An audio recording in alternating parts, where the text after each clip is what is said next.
Hello and welcome to video number 6, buckets and folders. Now that you have connected to your S3 account, what we need to do now is create buckets, and within that bucket, we need to create folders so then you can actually upload files to those folders. So starting where we left off in the previous video, then you should see a list of buckets underneath. Or if you've created a brand new account, then of course you will not have any buckets.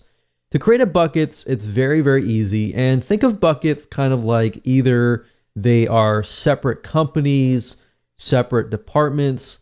They're not necessarily folders because you have folders within that particular bucket. So what I like to do is I like to create a bucket for each new domain name. So that way I can segment them, I can separate things, and I know, okay, this file is connected to this website.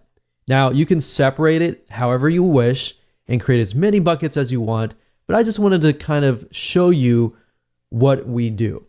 So assuming you have clicked the source, you've chosen your Amazon S3 main account, you will see the buckets here. Now, as you can see, I have 4 buckets, but within those buckets, I've got a lot of files within there.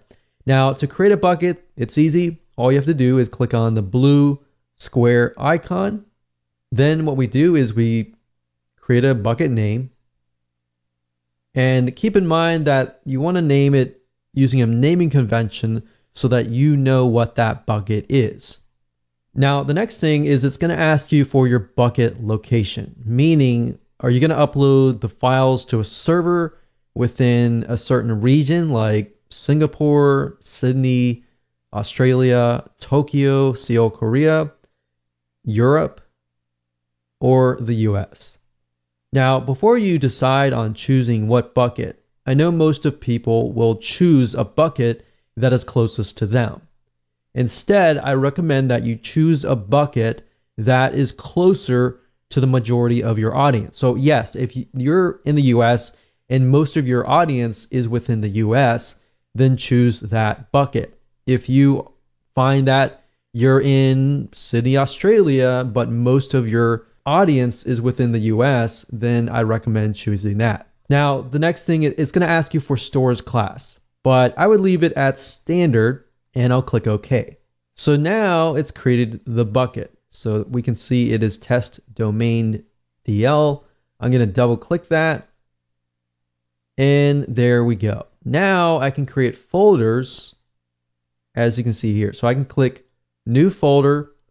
We can create maybe videos folder, create a audios folder, and create an images folder, and whatever folders that you decide to create. And then of course you can go within the folder and then you can upload the files. Now I'm going to show you how to upload and transfer files and the specific settings that I have it set on and all of that in the future videos. But I wanted to keep it simple and show you how to create a bucket.